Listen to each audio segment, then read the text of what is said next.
What's up, YouTube? And welcome back to our channel, Meet the Teats. My name is Melissa. And I'm Chris.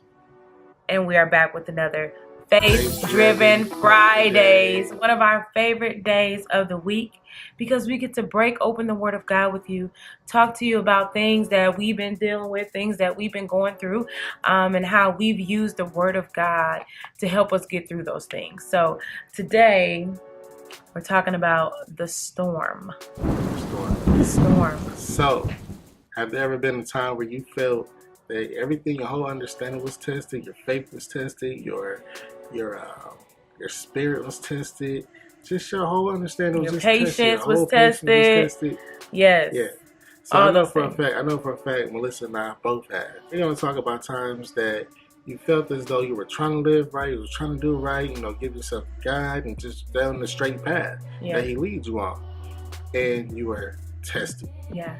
And you felt this conflict, like, what should I do?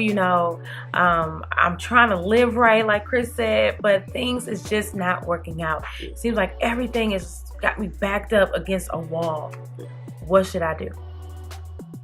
We're going to answer that question for you today. So there are 3 things that we've done when storms and conflicts come our way. Yeah. So those 3 things are pray, approach, and build. Pray, approach, and build. So the first one is to pray. Of course, right? You always should pray for the situation that you're in. Now, we want to realize that when we pray, it's important that you don't take the situation or whatever you're going through, whatever the storm is, into your own hand.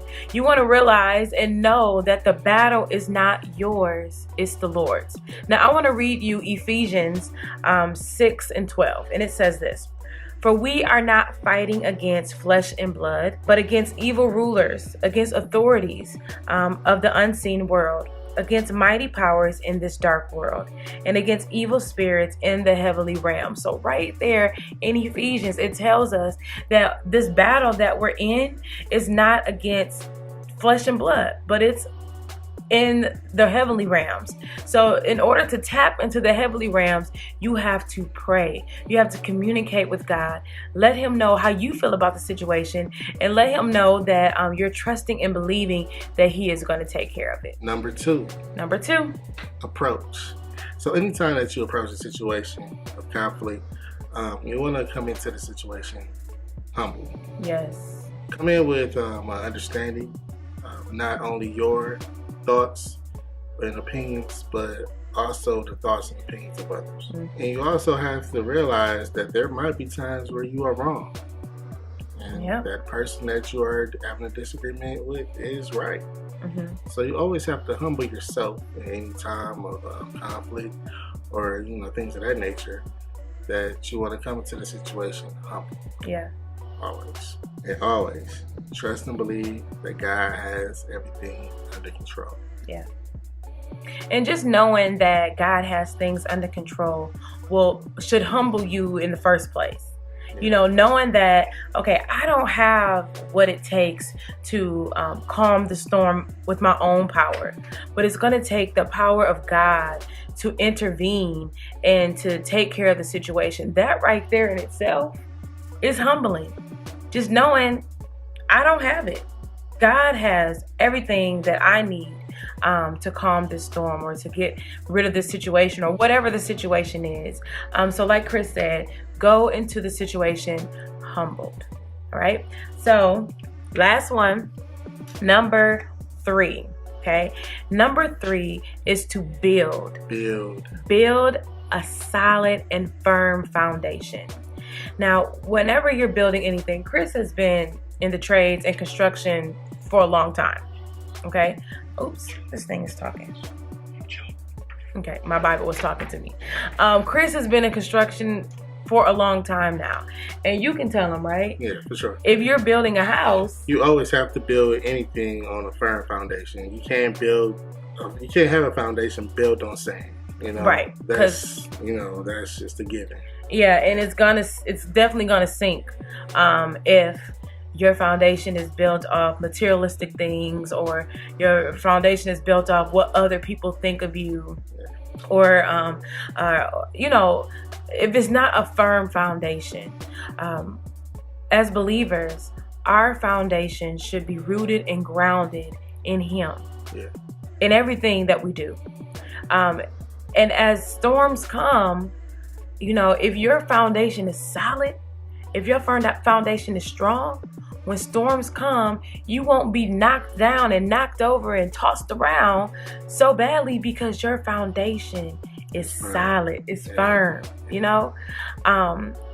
So how do you build a firm foundation?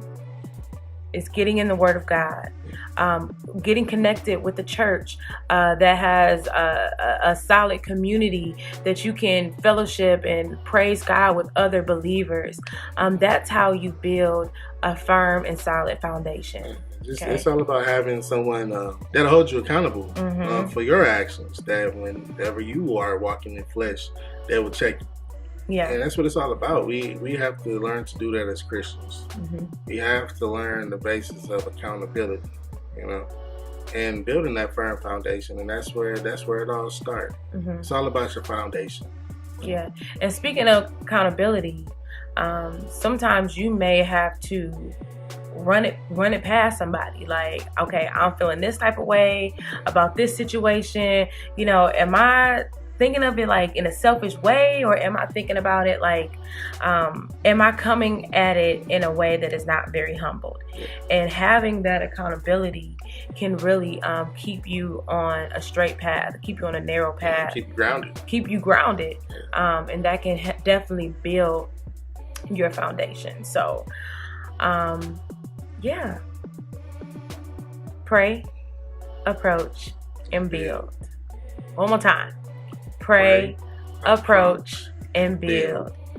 So I hope that you enjoyed this video, and that you will be encouraged to pray, approach the situation with humility, and to build a firm foundation in Christ Jesus. So before we go, we're going to pray. We're going to pray for you guys. We pray for you guys every single day. And we're just going to pray that, when the storm comes your way, that you will pray, approach the situation with humility, and continue to build a firm foundation. Heavenly Father, we humbly come to you in prayer. Give me praise and glory, Lord God. We thank you for allowing us to be there in the midst of you, Lord Jesus. We thank you, Lord God. And we pray that those who may be in need, Lord God, we pray that they will always remember the steps, Lord God, to pray, Lord, and to approach, and to always build that firm foundation, Lord God, whenever they're in the midst of a conflict, Lord Jesus. Always that they remember that you are in the midst of the conflict, Lord God. So we thank you for the many blessings that you have done for us, and we thank you in advance for the many blessings that you are going to do for us. In your name we pray. Thank God. Amen. Amen. So go ahead and give this video a thumbs up. If you're not already a part of the Teats team, go ahead and hit the subscribe button so you don't miss any of our videos. We pray that you have a blessed day, and we'll see you on the next one.